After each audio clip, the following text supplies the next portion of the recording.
This is our Managing Mito session on exercise. I'd like to begin by acknowledging the traditional owners of the land which we are joining this event today.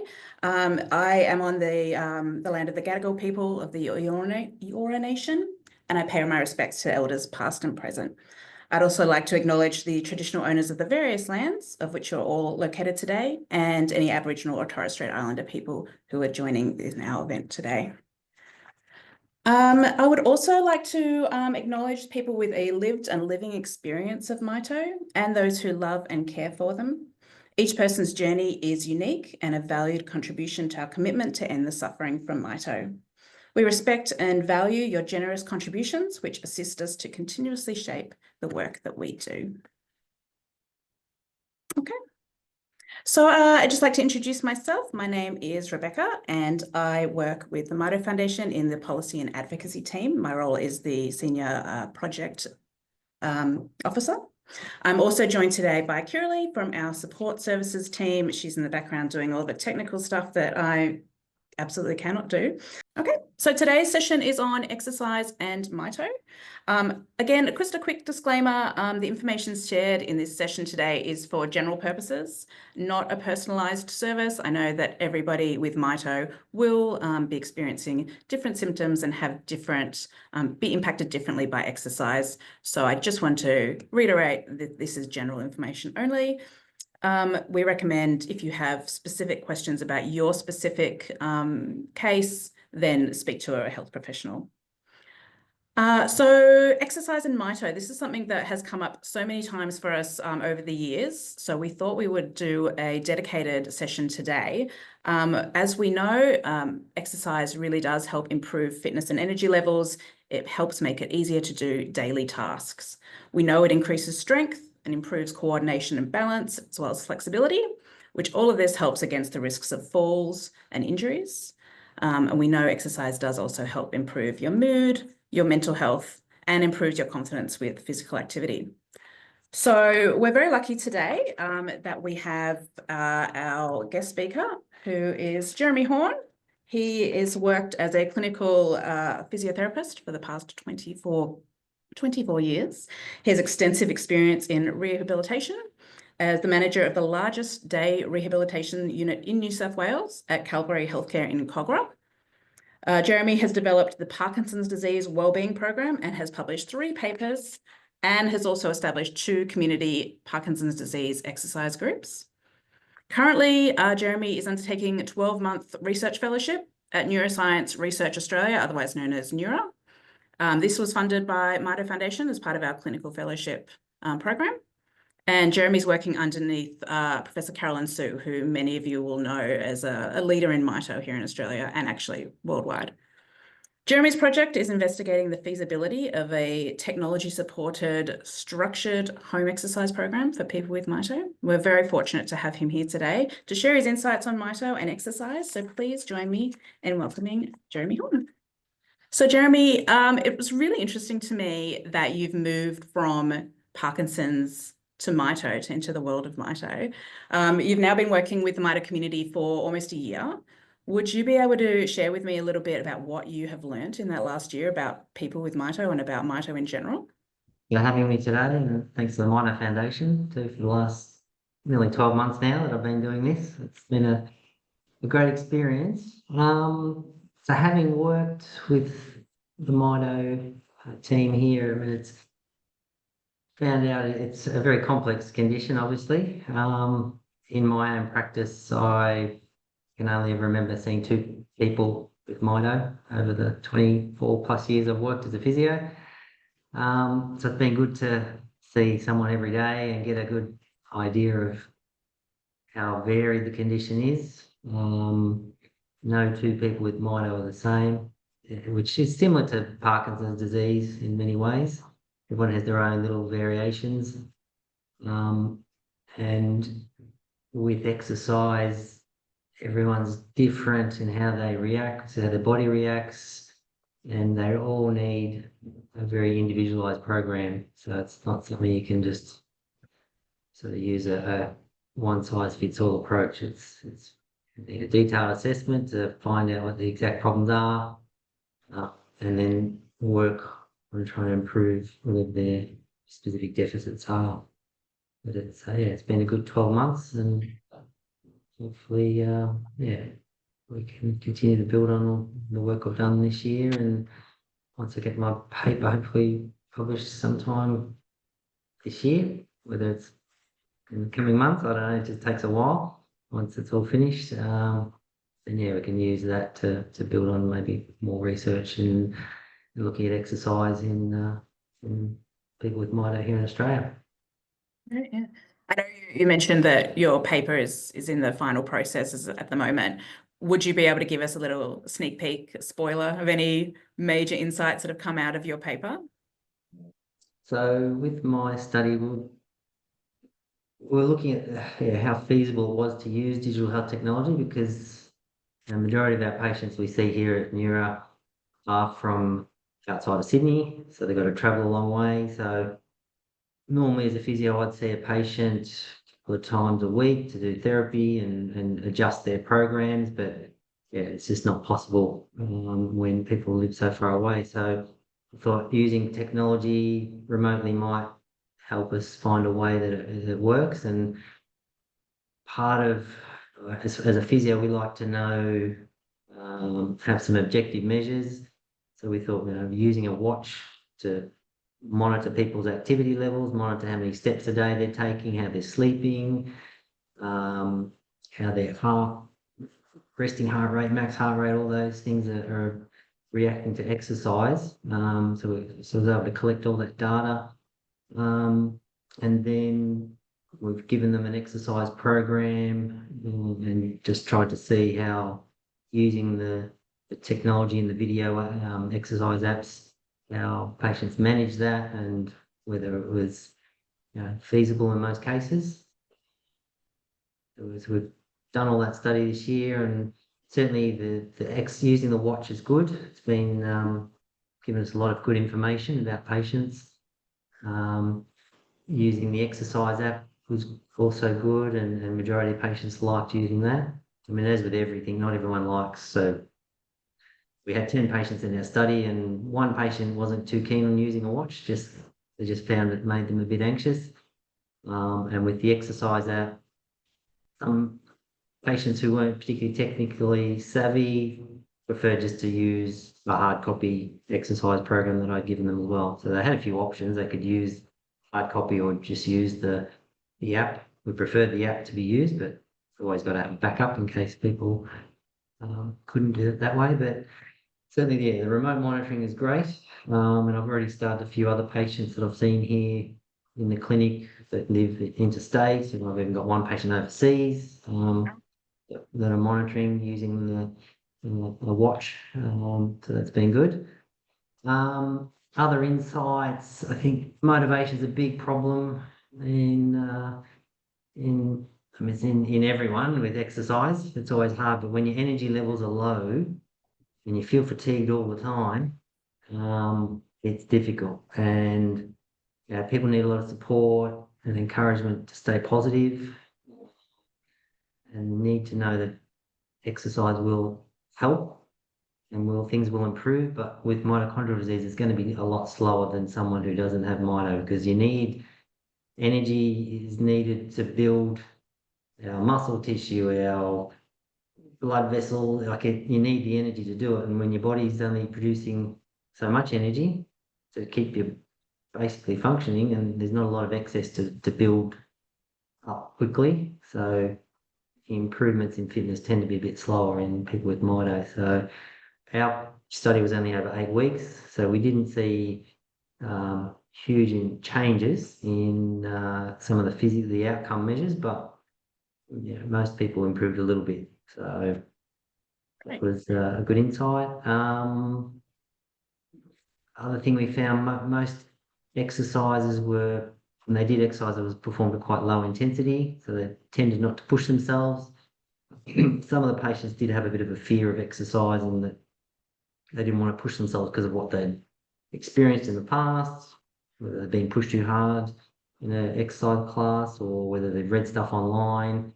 So they're very low level tended to be with their exercise. And I think one of my major findings or conclusions will be that people with Mito really need or would benefit from regular face-to-face meetings with either an exercise physiologist or a physio, just someone to monitor what they're doing, to motivate them and just change things a bit. Because our program, I didn't change the exercises over 8 weeks. I just kept it all the same, partly just to see how long it took people to board, and which was around the 4 week mark. I had a massive drop off. For the first 4 weeks, it was around 80% of exercise was getting done in the session. And then after that, by the 8th week, we were down to 24% of exercise being done. So I've got a nice graph showing quite a big drop off. And goal setting is important. So we need, you need a goal to be working on. If it's just very, if you're just like, oh, I'm just trying to exercise to get fitter, then well, it's a good goal to have. It needs to be a bit more specific. So goal setting is an important part of what we need to do with trying to keep people on track. And the last thing, I suppose, is just it's difficult to be consistent exercising when your energy levels are low all the time. So you've got to be able to adapt and sort of a couple of days a week try and do what you can when you can. Because what part of our program, people had to try and meet a certain amount of steps per day. That was their goal. So that was set on a baseline level. So say if the goal was to do 3,000 steps a day, each day for a week, they'd mostly only achieve 2 or 3 days of that week. And looking at the research, it shows that even if you're only achieving a certain amount with your steps per day, you don't have to do it every day. It can be 3 or 4 times a week can be enough to maintain your fitness and your health. So I suppose just, it doesn't have to be intense. It doesn't have to be every day, but at least 4 days a week is important for certain types of areas of fitness that we're trying to work on. That's good to know. That's good to know. I know that it can be stressful if you think that, oh, I need to be exercising every day. I need to be, hitting 10,000 steps every day, and that's the only way my fitness is going to increase. So it's good to know that there's evidence that that's not always the case. Yeah. The body, when you're young, you can exercise, and then the next day you wake up and get going again, and you bounce back. But as we get older, it's not so easy. And then throw on top of that Mito, it's even harder. So you just got to be realistic about what people can do. Yeah, sure. So all that information's given me a lot of questions, and I'm sure a lot of questions from the people listening as well. I have a quick question. You mentioned that people with Mito could see their physio or their exercise physiologist. What's the difference between a physio and an exercise physiologist? They're getting very blurred lines nowadays with the difference. We do a lot of things the same. The main thing is physios. We diagnose, treat, assess impairments, disabilities, look at pain through management through exercise and manual therapy, and we use modalities like electrotherapy and ultrasound and electrical stimulation to help improve people's function. So we're trying to restore movement, whereas an exercise physiologist specialises in how exercise affects the body, and they deal a lot with chronic conditions and implement exercise programs to improve strength, cardiovascular function, and general health. So it's a lot of disease prevention and disease management. Then physios, we do a lot of that too, and it's there's a lot of crossover. In my training, I did exercise science first, which was 30 years ago. So it was the early exercise physiology degree now. So I did that, and then I did physio. So I was sort of fortunate to have both. I know I've worked on both sides, they're very, very similar. Okay, all right. So for people with Mito, it's fine to see either or. Okay. It's a very similar need. So. And if someone with Mito sees a physio or exercise physiologist, to get them started on an exercise plan, how often do you think they should be checking in with that physio or exercise physiologist? Is it a yearly thing? Is it every couple of months? Is it a weekly appointment Yeah. they should be looking at? Yeah. I suppose it depends on what the physio or the exercise physiologist is working on.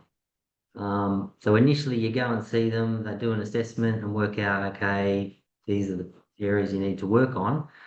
Now, sometimes with some patients, we might just need to give them an exercise program. They go off and do it for a couple of weeks. They come back, we reassess, see how they're going. So you might only need to see them, yeah, once or twice a month.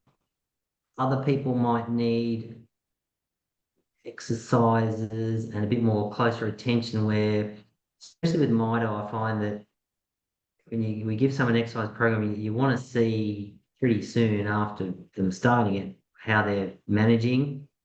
And that's why it's good with the watches for people who are remote and can't get in. I can look at how when they do their sessions, I can look up and see their heart rates and see, just a whole lot of physiological measures that the watch is measuring. And yeah, ideally we'd see them in the clinic and chat to them too. And do trial some other exercises and that. It's certainly better face to face.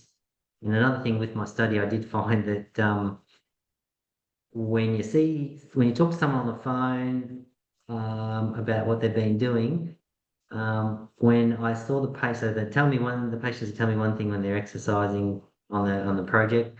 When they came in at the end for the final assessment, I got a lot of, oh, actually, I wasn't quite doing what I was telling you over the phone. So in person, I think you get a lot more honesty and yeah, you can just read the patient a lot better as opposed to doing stuff either over Zoom or on the phone. It's a bit easier to yeah, Yeah, either sure.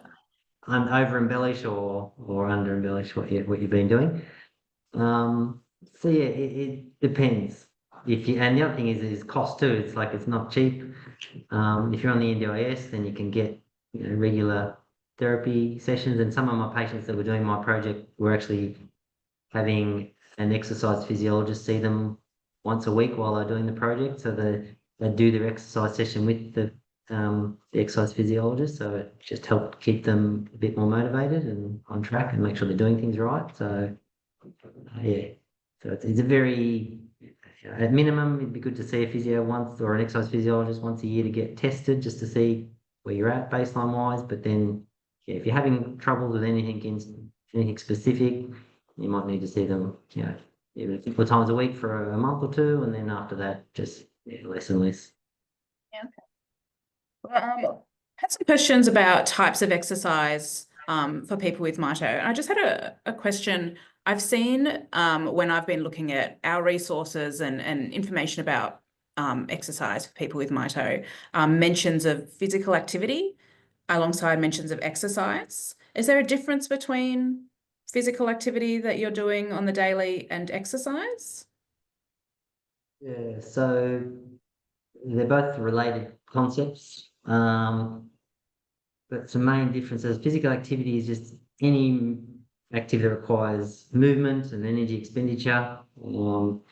Unfortunately, life has become less active due to the mechanisation of the world. And 100 years ago, the amount of physical activity someone would do just to do their normal day-to-day activities was much, much greater. So now, we're not walking as much as we used to. People may not be spending as much time in the garden as they used to because, they either get someone else to do it for them or we've got mower, like different, ways of managing garden and things more efficient. Your cleaning of the house, you're not using a broom anymore to sweep. You're basically vacuuming everything. So just activities like that. You know, Your robot vacuum that can do yeah, all the yeah. moving for me. So all those little activities which are important and keep our bodies moving. They can be high intensity if you're going up and down stairs. There's all different ways of being physically active, but well, because of the less and less we do now, we need to do exercise, which exercise is planned, it's got a purpose, it's structured, it's usually repetitive, whereas activity can be, some days you do more than others, other things more than other things. But exercise, it's trying to improve your physical fitness. So, um, you might want to increase your strength, so you'll use resistance bands, or you'll use weights to move your joints through range of motion to make the muscle stronger. Or if you want to improve your aerobic fitness, you'll go for a walk.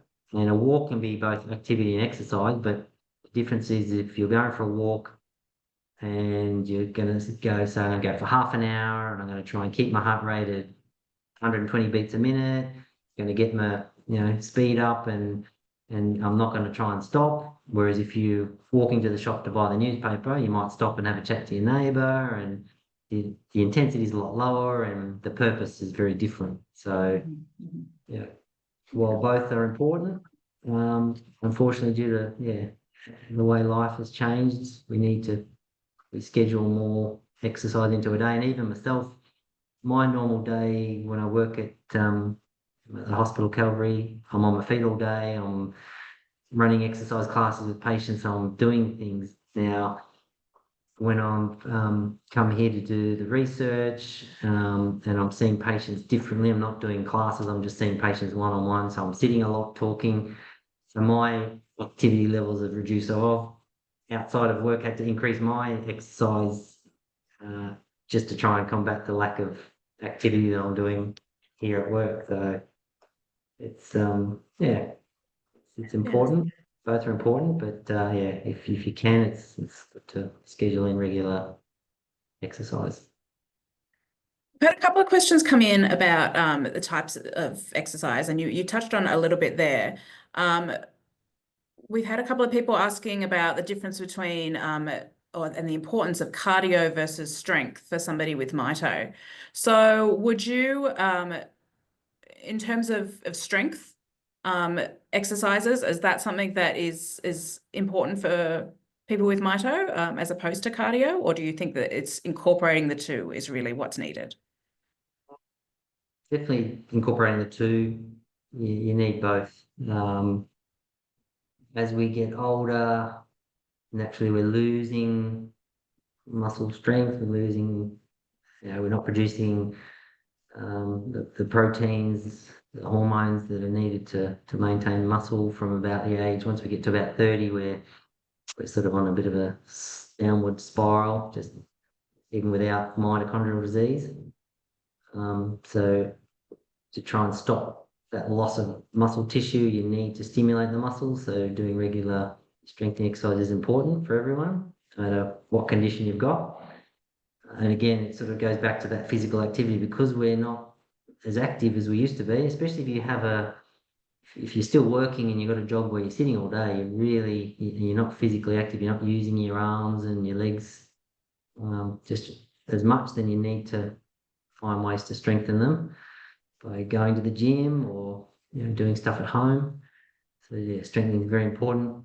And then the cardiovascular side of it, you need to stimulate your heart and lungs, because every time you do an aerobic activity, which is taking in more oxygen to supply the muscles as they're working, the aerobic exercise stimulates growth of the muscular level, a growth of capillaries. So your blood gets transported around from your heart, gets pumped out in the arteries, and the arteries become smaller.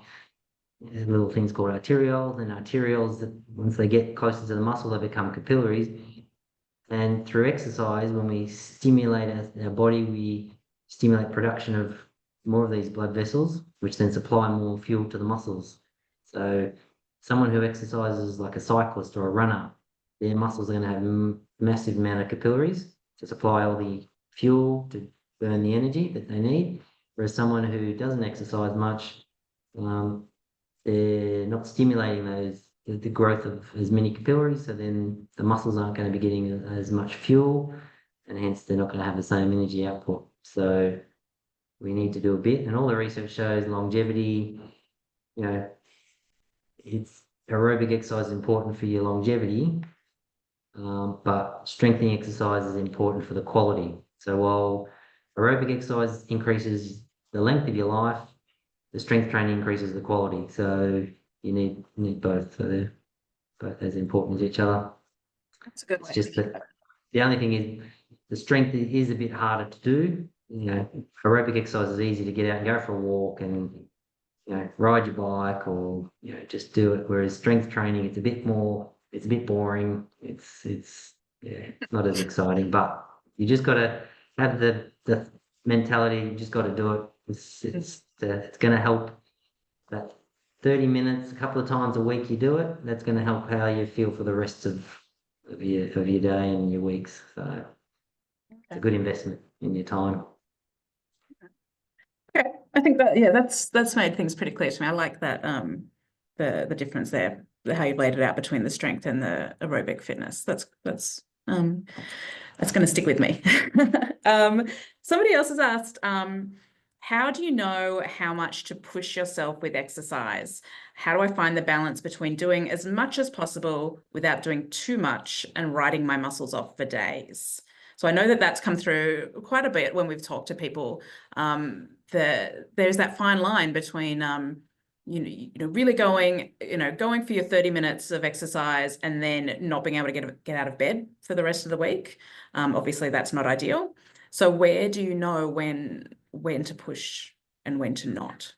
Yeah, it's a very hard thing to know, and it's important always to get a medical assessment first before you do start any exercise, just to make sure.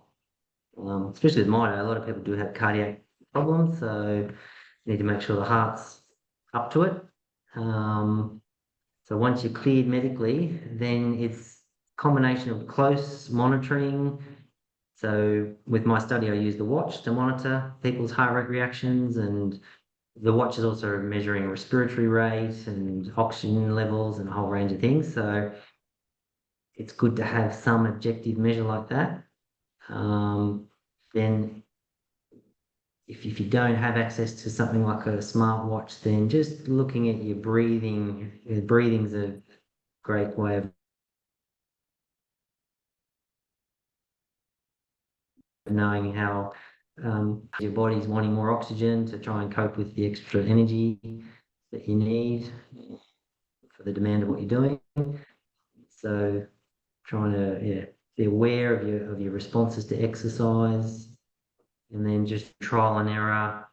Always start very low. So with my patients on the study, we just started at one set of with the strengthening exercises. They started just a set of we started 8 or 10 repetitions. And then after a week, we increased it to 2 sets. If everything was okay, if they were finding they were a bit sore, then we'd wait a bit, but we just gradually increased it. And you just got to see how your body reacts, and you do it. If you're a bit sore, a bit tired, then well, you can't change it or increase it. You might ease back a bit. Then you just got to give your body time to adapt. And just sort of write things down, use a diary just to see. It's good to, I wanted with patients on the project, when they do their session, they just write a note on how they felt and just how they were feeling and reacting. And then I was looking at their heart rate responses and just trying to match up with what they were telling, what they were saying, how they felt with the session. Did it match up with what I was seeing on the data, which most times it did. So you just got to take it slowly, listen to your body and be aware and understand how your body reacts. So writing things down is good. Just look. I mean, heart rate's probably the easiest thing to monitor, and Okay. trying to keep your heart rate. We try to keep it below 70% or around that 70% mark, because once you start to push above 70%, you start to get more intense exercises, then it can become a bit more of a problem for some people. So you need, when pushing into those high levels, that's where it's better to be doing it in a situation where you've got someone watching you in a setting, with a physio at a gym or something, so that they can keep an eye and see how you react. as opposed to you at home doing it and then not maybe picking up on some of the cues that someone looking from outside might see. Yeah. Yeah. I think really, yeah, that point there is really sums it up. I think making sure that you're working with a specialist or a professional here is really key for that. Yeah. We've mentioned people going for a walk and being up and about as part of their exercise routine or their daily activities. What about for people with Mito who are often in bed or who might be using a wheelchair? What kind of exercises do you recommend that these people take part in?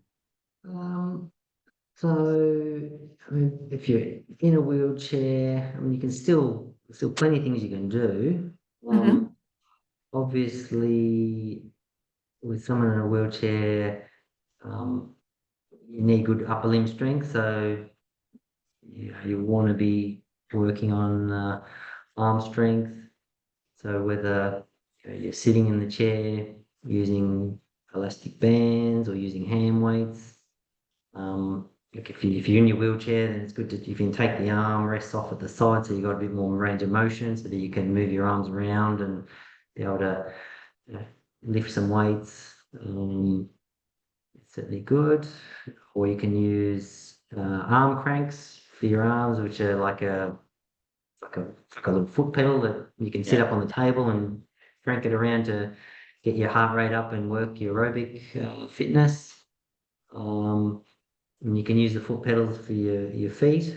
So if you're in the wheelchair just because you don't have the endurance to walk very far, then you can still do a little bit of foot pedaling. And you might just do little bits across the day, because if you're in a wheelchair, you don't want to do too much upper limb exercise all at once, and then you blow your arms out and you're tired and you can't push yourself around.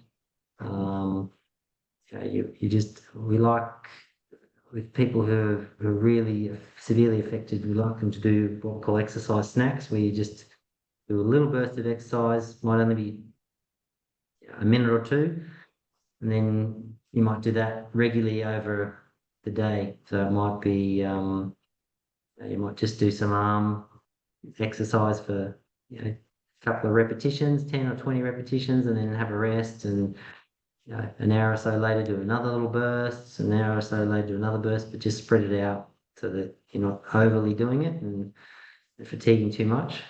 Um, just I like that building up. exercise snack.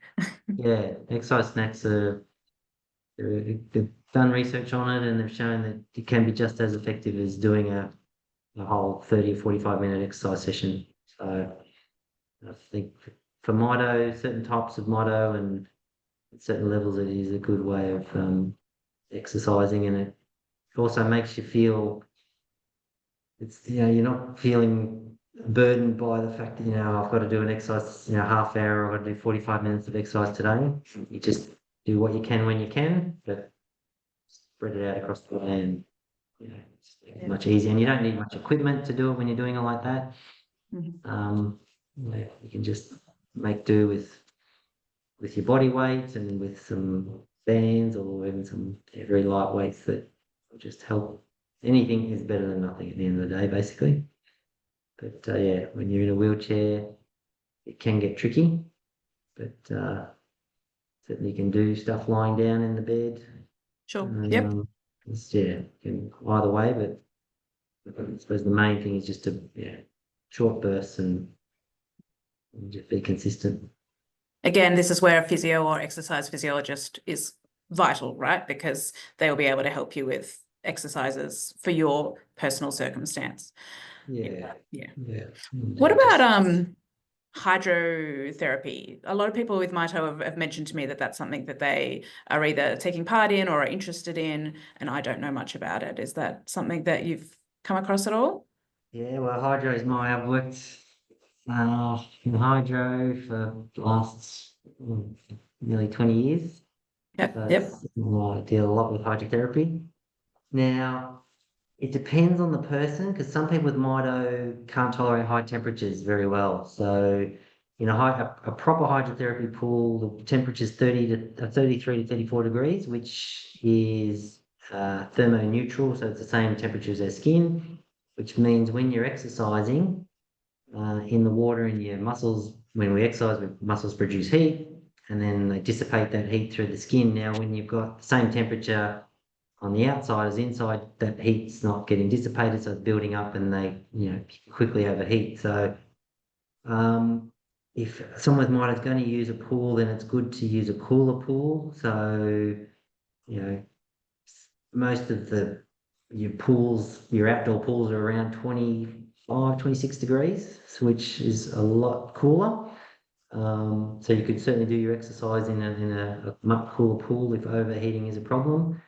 But yeah, hydro is great for, so if you've got arthritis or if you've got any muscle pains, the warmth of the water, the warmer the water, then the more muscle relaxation you get, allows you to move a lot easier. It's if you've got balance and gait problems, the water provides a bit of stability that helps you walk a bit more safely. And if you fall over in the water, it's not going to hurt. So just get your hair wet, and that's about it. And drink a bit of water. So yeah, it could be good for some people with Mito, but yeah, it again depends. It all goes back to that how your body temperature regulation is, and it's a bit of a case by case. It's sort of try it out and see. And you probably know if you have a hot shower, if people find the hot showers make them really tired and fatigued, then well, maybe I shouldn't go into a really warm hydro pool. It might be better just going into a general pool at 25 to 26 degrees and exercising and seeing how that goes. Okay. We've had a question come through about heart rate, which is what we were mentioning before, in terms of like listening to your body and making sure that you are working at a level that's right for you. You mentioned you should be working at it at 70% of your heart rate. How do you work that out? I would have no idea. So there's a few ways. Normally, what you do is you do a stress test where you push yourself as hard as you can to see how high you can get your heart rate. And so you might go and exercise and get on a treadmill. So if you went to a medical facility, a cardiac facility where they put you on the stress test, and they push you right up to where you can't keep going, and that'd sort of be your theoretical maximum heart rate once you stop. Now, for people with Mito, that's not feasible. So we have to use an algorithm which they've studied over the years, which, while it's not perfect, it gives a rough range where if you go the number 220 minus your age, so for me, 51, so 220 minus my age brings me 169. And then that number, you times it by, so 70% is 0.7, and you'll get a number which would be, say, 120 beats per minute. So that's the 70%. And so that's sort of, the Australian guidelines for Mito, even international guidelines say, at the moment around that 70%. It's not to say you can't go past that.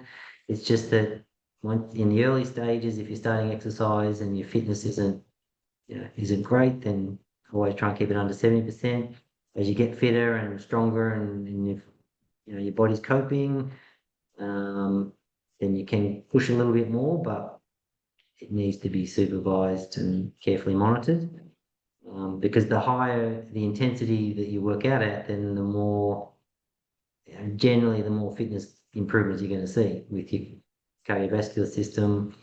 So you can improve your VO2 max, which VO2 max is a measure of how much oxygen that your body can extract when you're exercising. So the maximum amount per minute. So in a person like a marathon runner, they might be up around 80 to 90 mils of oxygen can get taken out of their blood. So and used for exercise, whereas someone who's sedentary and not moving, they might only be able to extract about 30 mils. So they're like a third of what the athlete can do. So when you've got such a low, you can only extract such a low level of oxygen, it means you're limited in how much you can do. And the research shows that the higher your VO2 max, then the greater your longer time you're going to live, providing you don't get cancer or other diseases. But the fitter you are, the you're increasing your longevity. We've had a question about recovery, and I know that that's something that we have discussed in the past about things that you can do supplement-wise and food-wise to prepare yourself and to recover. Is there anything that you would be able to share about what you can do best to recover from your exercise session? Is it best to grab a banana? Is it best to or is that pre-exercise? Is it best to is there anything specific we should be eating or any supplements we should be looking at to help us recover? I mean, I can't really comment on the supplement side of things, Sure. Yeah. but just generally, when we exercise, we're burning glucose, we're burning off fats, you're burning energy, so you just want to maintain, like after an exercise, so hang on, start again. When we exercise, we're producing a stimulus to improve our fitness. Our body needs to, from that exercise bout, body will start to produce hormones and stimulate the synthesis of proteins and things to build up our muscles, to build up our tissues, to cope with the demand of the exercise. Now, to do that, you need energy, and when your energy levels are low, then you're going to struggle to improve. And that's probably the biggest problem with mitochondrial disease is when your energy production is limited because of the disease, then that limits how much energy you have available to exercise, and then how much energy is left over after exercise to improve your body systems and improve your heart function, your lungs, and your building all those capillaries that supply the muscles with the energy. I mean, that all requires energy to build those tissues. So you want to make sure you've got a good energy balance and you're not running too low. That energy needs to be good energy. So wholesome foods, the more natural, the better. Your bananas, your fruits are good source of. You got your fructose, and ideally stay away from your simple sugars, your chocolates and things. But a little bit's okay, but certainly too much sugar, especially if you've got diabetes, which often can be a problem with mitochondrial disease. You got to be careful of the types of sugars you're getting and the types of carbohydrates. So before exercise, we encourage people to certainly not to exercise if you haven't eaten for a long time. If you've had 60 hours or more where you haven't eaten, then it's good to exercise then, because your body's sort of probably burnt up a lot of the glucose that's in your muscles ready to help you with exercise. So then when you start exercising, you're going to feel sluggish and not last very long. So having something, an hour or so before you exercise is good, just to make sure you've got a bit of energy in the system. And then once you've done your exercise, it's good to just to refuel afterwards as well. Because they think in a few studies I've read recently, just been published last year, they think with mitochondrial disease, it potentially your metabolism increased because the metabolism it's inefficient because of not producing the energy. It's sort of everything's sort of getting, the amount of glucose you're using gets upregulated, so you burn through your carbohydrates a lot quicker, and then you run out quicker because our body can only store so much glucose in our muscles and in our liver. And once you burn that up, if you're churning through really quickly through exercise, then you hit the wall, and then you've got to slow down and try and use more fats to supply the energy, which fats take. You've got to increase your oxygen intake, and then you've got to reduce the intensity of exercise to try and manage that. So certainly, yeah, something before, something after to refuel is good, but just be wary not to exercise on an empty stomach or not have had something for a long time. And keep up your fluids too, because if you're not Yeah. drinking enough, then it causes other problems too, blood pressure and so forth. So, Mhm. and bowel problems too. If you're not drinking much fluid, it upsets your gastrointestinal system, and then if you become constipated or just blocked up, then exercise can be very uncomfortable. So keep up your fluids throughout the day. So we've got about 10 minutes left. So if there's any final questions that anybody who is on the call wants to pop through, now will be the time. That just kind of reminded me, I know we've mentioned that exercise throughout the day is fine to do, but is there a time, what about exercising right before bed? Is that all right? Or is it better to exercise or try to put all your exercise in the morning when you've got the most energy, when you've just woken up? Is that Yeah. better? So Does that's exercise help you sleep? I'm not sure. yeah, so Yeah. it's a very individual thing. Well, there's no right or wrong time. Probably exercising within that 2 or 3 hours before bed is not good because exercise is going to stimulate Okay. your metabolism and it's going to be hard to get to sleep. Um, Generally, so when the researchers looked at what's the best time for a person, so not taking into consideration medical conditions, but just for the general person, middle to late afternoon is the best time hormonally. When your Mhm. hormone levels are a good level, your body's alert and awake. But it's not good for everyone. And certainly with Mito, you might be better mid-morning. So when you wake up, it's not good to exercise straight off the bat if you've been fasting for 6 hours overnight. You need to eat something. You need then a bit of time to digest that. So at least give yourself an hour. So if you got up at 6 o'clock, then you maybe look at around 7:30, 8 o'clock to exercise. And if you get up at midday, then give yourself the same again. Exercise at about 1:30, 2 o'clock. But certainly, if you can get it done in that first half of the day, then it frees up the rest of your day to do other things. It, as the day wears on, naturally you're going to get more fatigued, especially if you've been doing other things. So if you are still working and you're going to work and you're trying to exercise after work, I had a few of my participants on the study who were still working and they found it difficult at the end of the day to try and fit in the session. And then the mornings, because they started work early, it was hard to fit it in the morning, so that complicates things. So yeah, at sort of mid-morning is good for some. But if whatever your time of day you choose, you just got to be consistent, and as long as you can work at a good level, you know, it's probably not in the summer day, in the summer temperatures now, it might be too hard to exercise at 11 or 12 because it's so hot. You might need to adjust and try and exercise indoors or in a comfortable environment. And until at night time, if you like to walk, it's probably not good to go out at night because especially with vision and things like that, it might be a bit more dangerous. So there's a few different things to take into consideration, I suppose, with the time of day. Okay. But at the end of the day, if it's if it works for you that you can do it later in the day, then certainly do it then.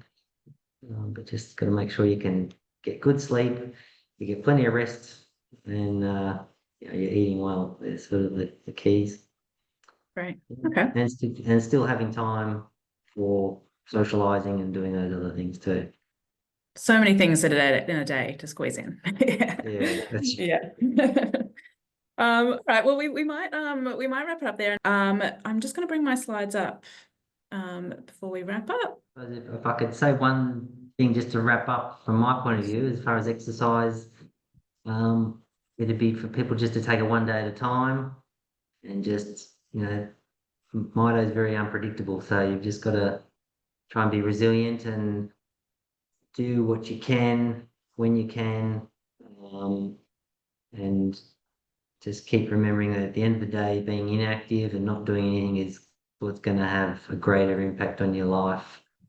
Going to make things a lot more difficult. If you can just do something every day or a little bit every day or every second day, it'll make a big difference to how you live life with the Mito. Yeah, thank you so much for that. All right, so from there, I just want to thank Jeremy so much for taking the time to join us today. We do have some resources online regarding exercise and Mito. We also have a video specifically regarding children with Mito and exercise. So there are links on the screen now that you can take a look at. Jeremy's also been working with us to develop brand new resources regarding exercise and Mito, which will become available on the website in a couple of months, around April. And these resources will be for members of the community, giving you information about Mito and exercise. And there's also going to be a resource specifically for physiotherapists regarding Mito, which is really exciting because we don't have any of those resources available currently. So something that you can provide to your physio if they're not very familiar with Mito to help, so you guys can work a bit better together. I think that's all we've got today.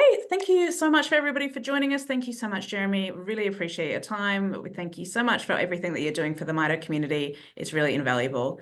And we look forward to working with you in the future.